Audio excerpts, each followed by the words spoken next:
Hey friends, your old pal, Barkey J Dog here, back with another movie review. Indie movies. Someone comes along and wants to make a movie, and it becomes a sort of passion project. They're all excited about making it happen, realizing their dreams coming to life on the silver screen, right? But they have limited budgets, limited resources. They often don't live in Hollywood or New York or some other place with a thriving film industry. And sometimes they don't get the best actors. But in spite of all of that, the movie can still turn out great, am I right? Sometimes it just comes together and you get a thing. Well, I have such an indie movie for you that I recently tripped across, and it's kind of a hoot. So this time, we're talking about Monster Force Zero from 2019. Our story goes like this. Calvin draws an indie comic book, Monster Force Zero, about space heroes who fight monsters and aliens. Him and his two friends are at a sci-fi convention where they're dressed up as the comic book characters, trying to drum up interest in the book. But nobody seems all that interested, and they're not getting anywhere. Then they get challenged by Biff Tannen and his gang, who are rival nerds called the Destroyers of Destruction. They get rooked into this game show-style contest, and it doesn't look good.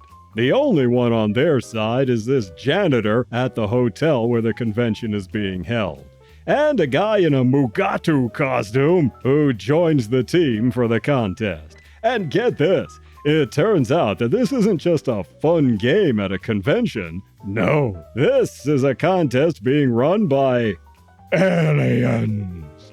That's right. These people want to find heroes who can help them out. See, they say there's bad guy aliens who want to destroy the Earth and end democracy. The winners of the contest will be granted real-life superpowers, so our heroes and the Destroyers of Destruction are both in it to win it.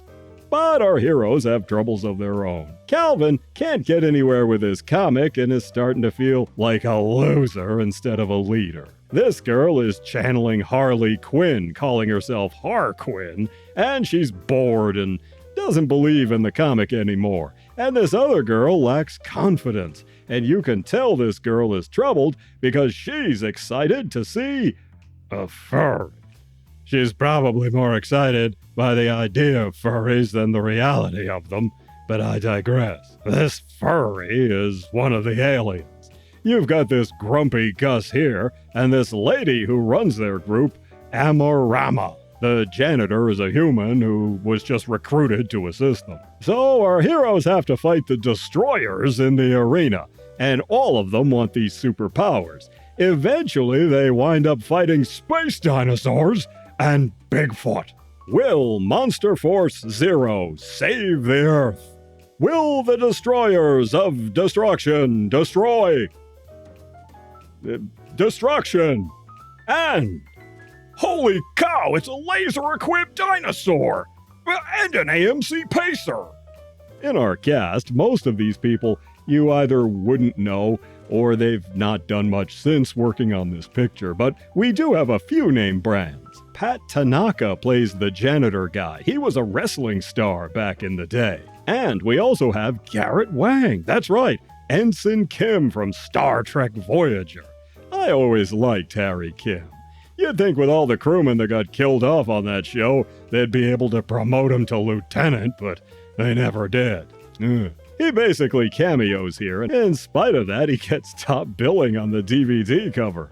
Well, good for him. I always liked him. Aside from Tanaka, he's arguably the biggest name brand in this. Eon Cruz plays the space chick Amorama. She was in some hallmarky Christmas romance movies and other stuff. She was most recently seen in Sinners Incorporated.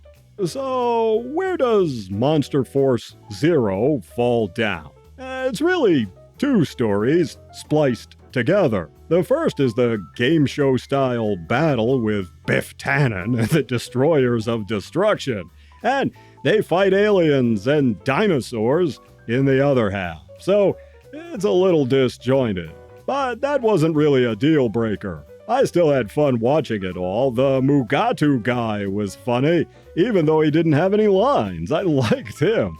The Destroyers were a hoot, and Adam Singer as the protagonist, who calls himself AI, he was good too, becoming the leader he imagined himself as in his comic book. And the psychic-powered chick, those are the powers she gets, trying to find her confidence. That was kind of interesting. All of it. The superpowers the characters get were interesting too, not just the standard super speed or flying or whatever. The special effects range from serviceable to pretty cool, and the cinematography is good. They were really trying to do their best with all of it. The costumes were fun. I liked AI's costume with the glowing glasses and stuff. The Mugatu suit, complete with moon boots and ski goggles. That was really funny. And there's a very 80s feel to the soundtrack, which is also nice. I don't know why, but this movie scores pretty low on IMDb. I mean, okay, it has a few issues, but I thought it was way better than a 3.6. But then, I'm a fan. I'm a fan of sci-fi and comics and other stuff like that. And you can tell the people who made this movie were fans too. There's a lot of love for fandom in this picture. They even shot on location at a local science fiction convention, so you can see vendors' tables and con-goers, cosplayers, and R2-D2s and stuff all running around in the background. So okay, Monster Force Zero is not Ready Player One or anything like that, but it was a lot of fun, and I had a good time watching it. It was a very good effort, a lighthearted little indie comedy, and if you love fandom kinds of things like I do, I think you'll get a kick out of this one. So I'm giving Monster Force Zero 2.5 paws up. Well worth a watch, especially for fans. You take care of yourselves, and I'll see you in the next one.